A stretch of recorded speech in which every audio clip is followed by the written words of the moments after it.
Sorry about that, guys. The camera ran out of space because I'm really disorganised when it comes to deleting stuff. But anyway, carry on, dude. Right, I hope I catch on at the same point now. I know we were speaking about Mighty and Lion and OS upgrades, and It's not going to happen, is it? it's not happening. Next question. I think we filled out pretty much that question anyway. Yeah, like overly. Do you like the... It says Onlive, I assume there's meant to be online cloud gaming service. No. Because I live here and our internet is literally Stone Age, really. Yeah. I feel quite embarrassed now because I didn't know there was an online cloud gaming service. I think it's like that Steam box and stuff, is it? Have you heard of that? Alright, yeah, I've heard of that then. Yeah. I don't know if that's it. Yeah. I know, I'm not really in with it. Right, Yeah. now fire up the next one. Would you get Netflix? I've got it. It's mint. I haven't got it, and I often consider getting things like that. How much are they? £6 a month? Yeah, I really am considering stuff like that because... You don't have to spend it though, because you can just sign in with my account. They don't check. You can literally have 2 people watching. Really? Yeah, because I haven't got mine. It's mum and dad's. Wow. So I've got it on my phone, computer. They've got it on their Apple TV. You could just have mine. We had Jack's for about 6 months before we got That's it. pretty mental. But yeah, it's definitely a great site and like really good for the money, I guess. So like, I definitely would consider getting that. Could you cope without an internet connection for a week? Yeah. Yeah, big style. Yeah, like I totally could. It would like there'd be certain things I'd miss out, obviously, but I mean it's not like I could easily cope without it. I guess it's a bit more important for Tom because you've got this and you've got to keep updated with stuff and emails. But yeah, no problem living without it for a week, and I have done like probably pretty much like going on little, not holidays, but like little camping trips where I probably could have access to like a lot of social networking stuff on my phone, but I'd very rarely check it if I'm out there anyway, you know. Yeah, I mean, when you get to the stage of, like, say for example, we're going on tour in October, innit? Yeah. And we're not gonna have internet for about a week. We're gonna have it on like mobile data and stuff, but you know you're gonna try and save your battery in the van and stuff. So, for someone that just does this kind of thing, then yeah, they'd miss out, wouldn't they? Yeah, totally. But like, if you do like music stuff and you like flow with the vibe, if you know what I mean, you gotta you've gotta live without internet. You know? When you're out and if I'm like, internet's very much for me when I'm at home as well. Well, as far as the social networking side goes, anyway, you know what I mean. Obviously, it's like a big part of people's lives for their jobs and stuff. So I guess they need it, you know. But for me, it's just an extra. Obviously, a big extra though. Yeah. I don't know how much longer than a week. Like, well, like if you take a month, for example, you know. Starts to get sketchy then because you do depend on stuff, don't you? Yeah. That is the end of that tech survey. Alright, are we going to do that next one? Sounds cool. Hey, I'll put the names and the links of the surveys in the description, guys. Yeah. And the questions. You can just grab them. And thank you to the 2 people that sent. I don't know if you guys still watch me. Thanks a lot for you guys sending this in because I should have done it. I mean, some of these were like May 2012, so I'm really sorry. Fire away. Sweet, right. When you bought the Powerbook G4, what were you intending to use it for? Have I opened the wrong one? Was I meant to not do this one? No, I think... Which... No, that's okay, is it? Yeah, I think. I don't know. I remember us checking the first one. I can't remember this one, but... Oh, bugger it. It looks alright. Is it me specific? Would you choose sell MacBook over... Well, yeah, and it's quite old. Okay, right, hang on. Be right back. Alright, stress, we're just going to do it. Yeah, we've actually decided to go with the same one. So back to the question. When you bought your Powerbook G4, what was you intending to use it for? School. Carried it around with me for every day, didn't I? Yeah, I remember that actually. 2-3 years. That was very intended for school actually, wasn't Yeah, it? school machine. Basically, cut a long story short, I was provided with a Windows laptop to do all my work on because I wasn't meant to do it writing because I couldn't revise my writing because I can't read it and I can't really write anyway. So they gave me a computer and it was just junk. It just would not work, and they would not accept the fact that it wouldn't work. You know, I wasn't like, oh, this is Windows, this is crap. I wasn't like that. Yeah. I was just like, it was Windows XP Professional with 128 megs of RAM. And that's the specs do you know what I mean? Yeah. And it was a Celeron processor. You know, it wasn't even a gigahertz. It was awful. So what's the point in using that when, you know, I said to my parents, look, can you help me? And you know, great thing about my parents, they really helped me out with that, and I got the Powerbook for school, and then when I finished school I sold it. Did this great time though, didn't it? Yeah, it was great, and because like close to the end of school we were doing more video stuff and more audio stuff. We actually used it for quite a bit. I remember rendering quite a few things on my Powerbook when we were doing videos with Jack and stuff. Yeah, no, I remember that. It was a great little machine. Yeah, it did everything. Yeah. Next question: why did you choose to sell the MacBook over the Powerbook G4? I was using the Powerbook in school. I could have taken the MacBook to school, so I would have had an Intel machine in school, yeah? And so I got my Mac Pro, I've got the MacBook hanging around. Actually, no, that's not true because I sold the MacBook before I got the Mac Pro. But anyway, yeah, cool. I could have sold either of those and got a similar price back then.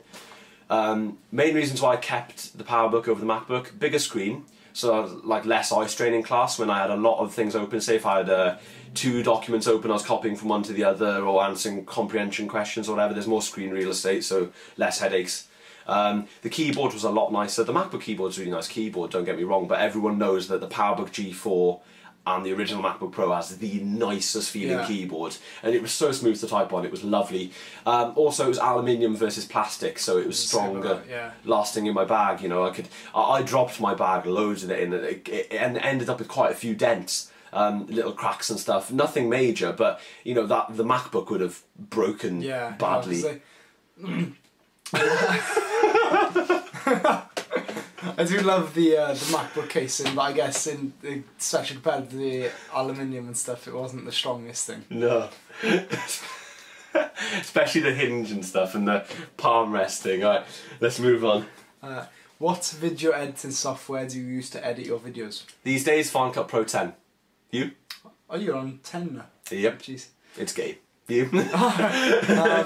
Well, not that I do much video editing myself, but if I like do anything, it's always on Final Cut 7. Express 7. Express. Oh, the same one as Final Cut Pro 7. Express 4 HD. Oh, that's what it is. Oh yeah, it was 4, and I'm mixing up with something else. Yeah, you know, I didn't mean what I said. Final Cut 10 is really good. I just haven't paid for it, so I haven't updated it, so I've still got a lot of the original bugs. That's a joke. With the 10, I won't go into the big subjects, it'll probably take forever, but obviously Logic 10's now out. Have you used that yet? Or? No. I'm looking forward. Yeah, I used it briefly. Once again, like with the Logic 10, it's gone more, it looks very consumer, but like there are a lot of cool features I saw in Logic that the other one didn't have.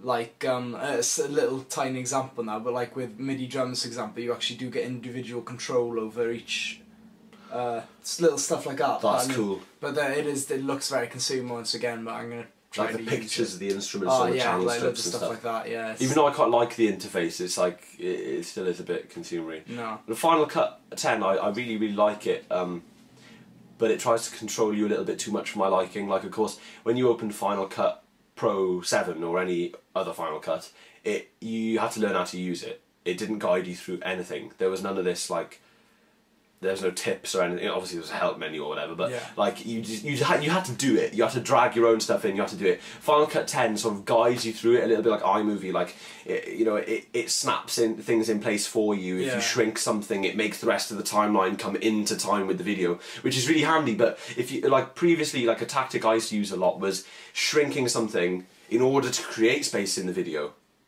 Do you know what I mean? Yeah, yeah. Whereas that iMovie would never let you do that. It had to have a clip, so you'd have to have a black insert. Yeah. It's the same.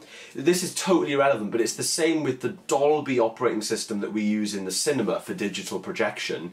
You can't have a blank space within the timeline. So if you're doing adverts and trailers and you want a gap between 2 trailers, you have to insert 1 second of a JPEG of black. Or 10 seconds or 5 seconds or whatever you want, which is nuts. And it's a lot, yeah. I know you can turn off timeline snapping and that, but it's like the default settings of Final Cut 10 are like, you know, very... Yeah, for a professional app that shouldn't be the default. Yeah, you know, stuff definitely. Like that wouldn't be there. The background rendering and stuff is really cool. But of course, you need a very new Mac to take full advantage of this stuff. I mean, even after I've upgraded my graphics card, granted my graphics card isn't amazing still, but it's a lot better than my old one. But it's still... doesn't do much. Yeah, you need a lot of power, don't you, to do that. You need loads, and I need more than 8 gigs of RAM if I really want to utilise, you know. Oh, that's totally... which YouTubers, which YouTuber or YouTubers inspired you to start your own channel? That's an amazing question. Amazing. I wonder if any of them will be watching this. Yeah, probably not. Loads of them have stopped. Do you remember the Blue Hour? No, surprisingly not. No. He had that Apple keyboard covered in permanent marker and he'd spilt drinks on it and stuff. He gave it away. Blue Hour, he was great. Danny is ace in this country. Do you remember that guy? He had a MacBook Pro, then he had an iMac, he did room tours all the time. That one's ringing a bell. Yeah. He had an intro with like playing cards. That's pretty cool. Yeah, I mean, of course I watched the creative one back in the day. Alfred. Gaming wise, MN12 Bird all the way. It's a wicked channel. Totally, yeah, really awesome retro stuff. Same with Luke Morse 1 for gaming stuff, even though it was later. I'd already started my channel when I started following Luke Morse. Later on again, Lazy Game Reviews, even though I'm not that, because you know he's become a lot more. He's become he's part of the thing now. Oh, right. So he's become a lot more like pro. Yeah. Which is kind of not cool. I used to like the fact that he filmed his stuff on a VHS camcorder and stuff. That's really cool. Yeah. How about you, dude? It's pretty much the same as you. But obviously, like I used to. Well, for those who won't know, hopefully you won't check it out. I used to do guitar videos back in the day when... I'll leave the link in the description. You won't. I will. But yeah, I used to do them, and like that was around the same time that Tom used to do them. But when I went into doing tech videos, obviously like Tom was one of the first people I saw, so like you were the main one that, you know. But then obviously bar that, I used to probably watch all the same people as Tom, like the creative one and the extra, all the big ones now, you know, Techno Buffalo, Chris Perillo. He was John Four Lakers, wasn't he? John Four Lakers, yeah. Because, yeah, Chris Perillo's actually Lockanome, is it? Yeah. And all those big ones. And, yeah, especially with gaming and 12 Bird, whatever it is, yeah. Yeah. Like, because he did, like, some sound stuff as well, didn't he? And, like, I really like that stuff. He's done really good videos. Really good. He does less now. Yeah. But still yeah, really pretty good. same as Tom on that one. What is your all-time favourite Mac in terms of design and then usability? So like two separate questions in one there. Design and usability? Does that mean the Mac has to be able to... I have to be able to use it for everything I want to use it for and it has to look good? I don't know if he means in terms of design, because he says and then usability, so it might be what your favourite looking... Oh, right, best. two machines then. Yeah. That's so hard because loads of Macs look amazing. Do you want to go first? Have you got an answer or? Well, yeah. There's quite a few I like. I mean, if you class the Mac Pro and the G5 in one, I don't know. It's up to you. You know, they look slightly different, but as always say the G5. You know what I mean? But it looks more beastly with one optical drive tray. Yeah, it does. Yeah, and what is it? The difference is the fans at the back. Yeah, the dual. Smaller fans. Yeah, was that on the Mac Pro or not? No, that's G5. G5, right. Looks more beastly. Yeah. Power supply at the bottom as well makes a lot more sense. Yeah, that totally on that. I obviously really like that. Just in terms of the look, not actually how practical the design is. The G4 Cube. Yeah. And I really love all the old ones. You know what I mean? Yeah. I still the Power Mac G3. I love the whole G3 thing on the side of it. I mean, the colour thing, I really like the colour thing, even though nowadays it doesn't look the most... I don't know. It does look retro, doesn't it? Yeah, it does look retro, but I like that. Macs age really well. Yeah, totally. But I love the G3 thing on the side, the fact that it kind of just fades through. And I love all the Power Mac G4s, to be honest, but like, is it the Sawtooth? That's an alarm saying that I've got to go in a few minutes. But we'll try and get through these questions. But yeah, the Sawtooth was one with the blue at the front, wasn't it? Yeah, like greyish graphite. That's the one, yeah. I'm not the hugest fan of that one. Oh, and okay, I love them all. I think there's no point in me going through all these. I'm pretty much naming all the old Macs. You know? Well, for me, right. G4 iMac. I was just about to mention that. Right. Everyone always goes, "Oh, G4 iMac best design." I've owned one now, yeah. Yeah. And I can honestly say, really nice, but I still much prefer like Power Mac G3s and stuff. I feel like old school me talking like this. What Mac do you prefer? Yeah. But yeah, guys, they're all great. They're all great in terms of usability. Mac Pro for me or whatever. Oh, yeah, obviously, yeah, same for me. Really. And everyone's going to be Mac Pro. And the new iMacs for the fact that, like, well, I remember, I don't know how much they are now, but the fact you can get them for $1,000 and you're getting a big 1080p display and it's all in one and it's good, you know. And you're just an iMac fanboy now. That's great. Of all the Macs that you've previously sold, which one do you miss the most? Good question. Right, what do I always go on about? What do I always regret? G5's one of them. Yeah. Yeah, G5. Oh! How about you, man? Quicksilver? Yeah, well, I guess it's the only one that I've really sold. I think, isn't it? And the MDD. Yeah, actually, like in some way, like because I've still got an MDD, but that first MDD I had, the dual gigahertz one, was like such a huge step for me. Even though I guess like going to the MacBook Pro is technically probably a bigger step, but I mean like massive 9,000 Geekbench. but it felt like a bigger difference back then because like it was like when I first started using Macs as well, so it's kind of even a big step from PC because obviously I use my iBook from the PC, but like it was all kind of in one transition, you know what I mean? It felt really awesome. I love that Mac. I remember how speedy that dual 1 gigahertz one was. Yeah. And one thing that was so special about that Mac to me was the fact that that's where I first completed Max Payne. So I first completed the original COD. Yeah. So it was because it had that Flash GeForce 3 in it. Yeah, like 64 meg VRAM. Right? Really nice. It was a sweet card. What are your thoughts on OS 10 Mountain Lion? Sweet, works really well. I haven't used it. Next question.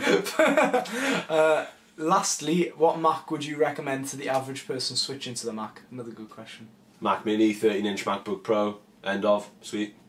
Yeah, I think definitely Mac Mini for me. It's how much is it nowadays? It's still very affordable for a Mac. What it is, I mean? yeah. Even though like they're really good specs these, isn't they? But is it about 650 quid around that mark? Oh, shall I look while you're talking? But what I certainly would say about the Mac Minis is they've gone up in price a hell of a lot over the years. Like at one point, was it 400 quid you could get one for? You could get one for 380 at one point. Yeah, I was going to say, I thought it was 380 actually. Like that is really cheap, you know what I mean? Like it'd be great if you could now get a Mac for that price. Like don't get me wrong, the Mac Mini's specs are much more, 500 quid. I guess you dual core i5. See that is really good spec. 4 gig RAM, dual 2.5. Main complaint. Graphics? Yeah. Yeah. What happened to the dedicated graphics? Apple, come on! Yeah, no, it's much very needed, isn't it? Like Intel HD4000 is doing nothing for me.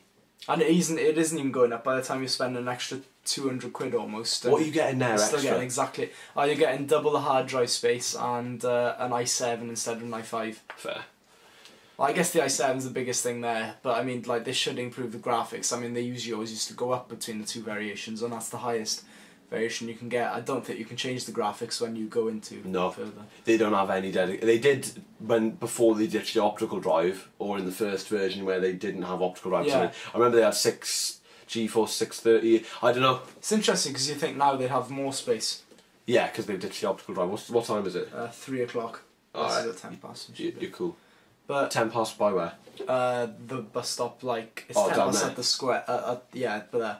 So you should. So it's like 2:58 by the cinema. Yeah, something like that. Yeah. Alright. Sweet. Well, we better wrap this up. Yeah. That was awesome. Awesome video. It's been fun. It has, yeah. I'll leave a link in the description, but you know people are going to subscribe and then you're not going to upload. So that's the point where we went to go. No, I will upload. Yeah. We discuss further. I don't know what to say now. Alright, cheers for watching, guys. Awesome. Ta.